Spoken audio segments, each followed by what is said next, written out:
Oke, assalamualaikum warahmatullahi wabarakatuh.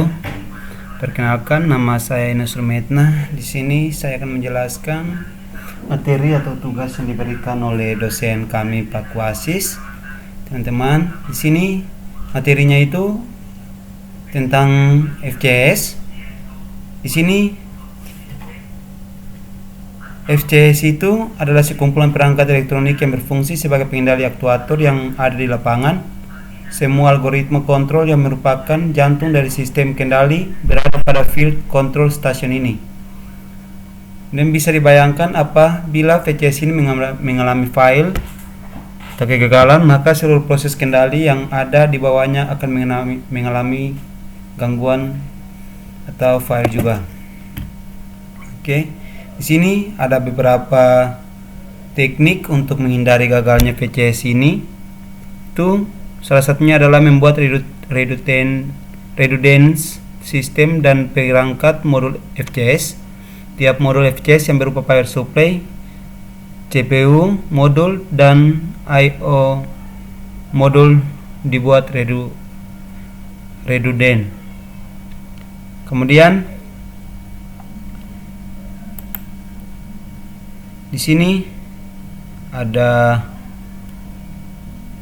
ketika terjadi gangguan pada FCS-nya dan akan memberikan notifikasi ke HMI supervisor untuk segera dilakukan perbaikan. Jadi ketika gangguan, maka maka akan terjadi atau laporan kepada HMI supervisor untuk segera melakukan perbaikan. Kemudian file control station ini mempunyai beberapa istilah, misalnya proses manager, field control unit, dan lain-lain. Tetapi secara prinsip masing-masing mempunyai fungsi dan tugas yang sama. Kita bisa lihat di sini, ini adalah gambar dari Yokogawa Zentum VP. Kemudian sini terdapat melihat ada bagian-bagian dari FCS itu sendiri, mana di sini itu ada CPU.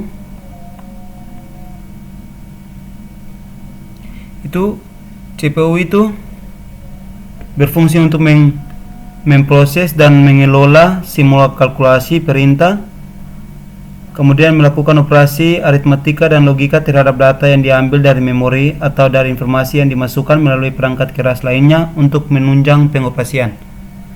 Jadi di sini pada perangkat keras FCS ini CPU itu dia sebagai memori atau informasi yang dimasukkan melalui perangkat keras lainnya untuk menunjang pengoperasian. Jadi kemudian sini ada power supply yang mana berfungsi untuk menyuplai tegangan langsung untuk VCS itu sendiri dan komponen-komponen di dalamnya.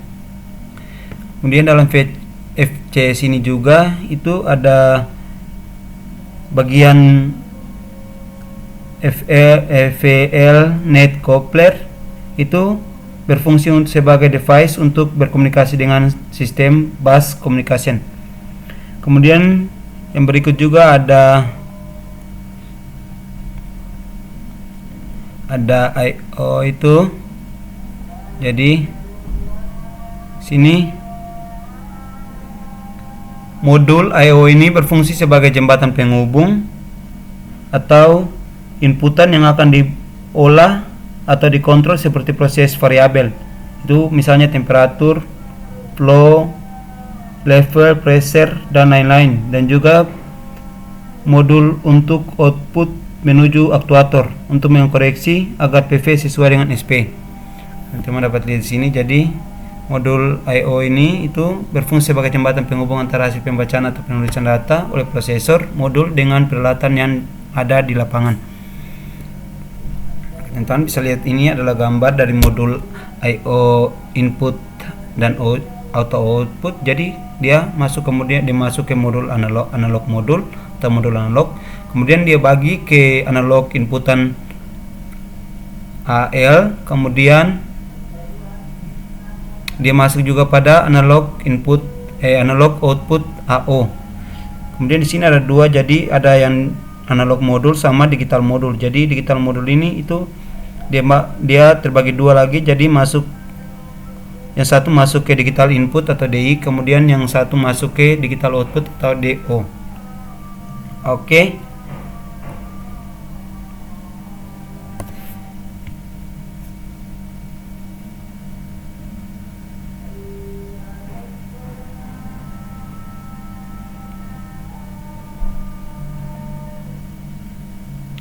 Jadi di sini saya akan menjelaskan secara terperinci tentang fungsi-fungsi atau peran-peran dari bagian-bagian dalam perangkat keras FCS ini. Oke, sini itu yang pertama itu fungsi dari modul I/O. Itu dia merupakan interface antara kontrol modul dengan field instrumen. I/O modul berfungsi menangani input dan output dari suatu nilai proses, mengubah sinyal dari digital ke analog dan sebagainya. Sini modul input mendapatkan nilai dari transmitter dan memberikan nilai proses kepada FCU untuk diproses, sedangkan FCU mengirim manipulated value kepada modul output untuk dikirim ke aktuator. Teman-teman, jadi kita masuk pada fungsi modul komunikasi. Jadi fungsi modul komunikasi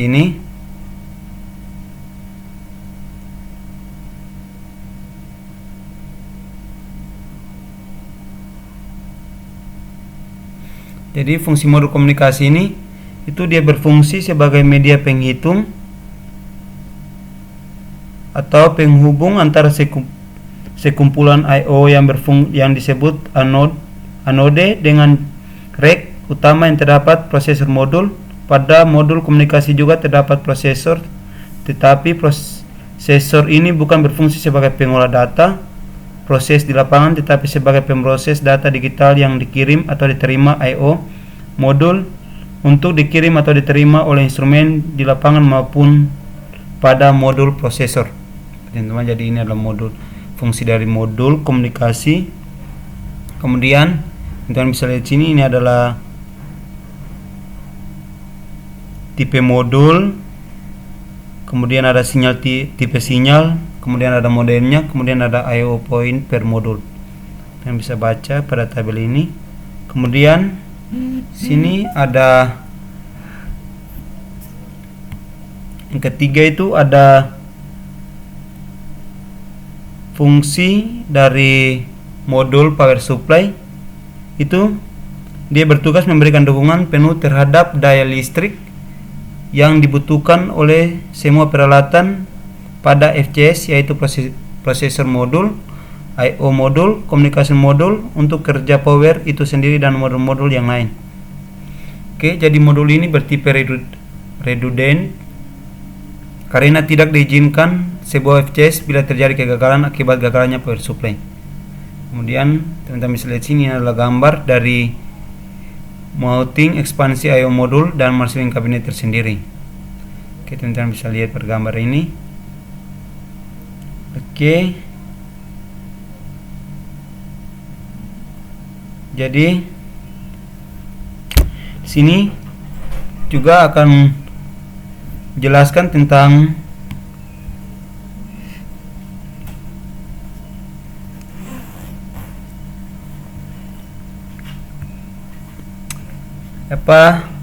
apa yang membuat sehingga sistem di CS itu disebut handal. Tuh di sini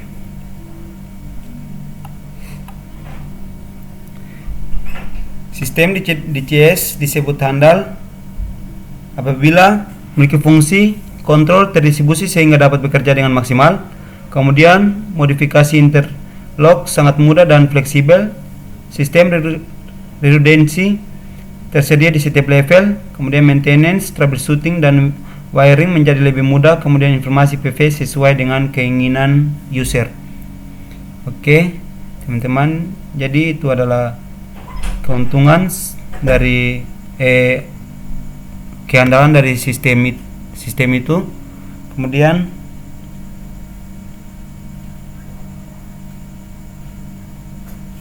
di sini kita akan bahas pula tentang keuntungan dari sistem redundant. Jadi keuntungan dari sistem redundant itu, dengan sistem redundant maka bila salah satu modul mengalami gangguan, maka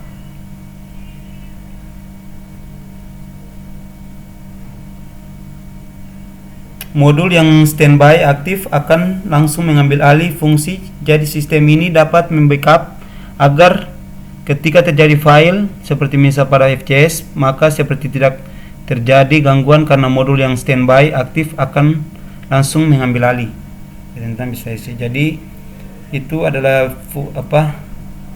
keuntungan dari sistem redundant. Kemudian di sini kita masuk, itu ada fungsi yang ke-6, itu ada fungsi dari MMI. Jadi fungsi MMI itu sendiri, dia itu untuk memonitoring dan mengontrol kondisi proses yang ada di lapangan. Selain itu juga MMI memberikan informasi PEN yang up to date kepada operator melalui graphical user interface card, graphic trending report, animasi, menerjemahkan instruksi dari operator ke mesin sebagai sarana engineering development station dan merupakan operator station. Kita bisa lihat sini, jadi itu adalah fungsi dari MMI itu sendiri. Kemudian di sini itu ada, kita di sini disuruh untuk menjelaskan atau sebutkan bagian-bagian dari MMI. Jadi di sini bagian-bagian dari MMI itu sendiri itu ada hardware. Jadi itu pada umumnya HMI atau MMI terdiri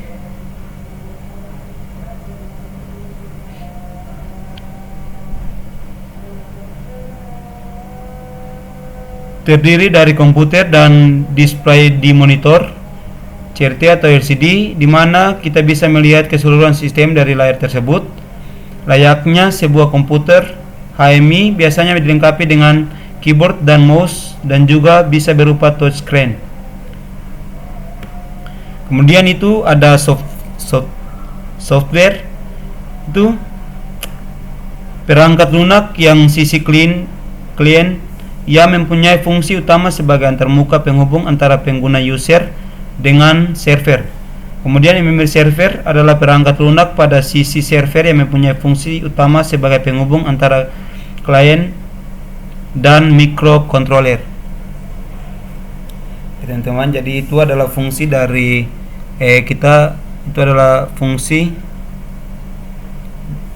dari bagian-bagian dari MMI.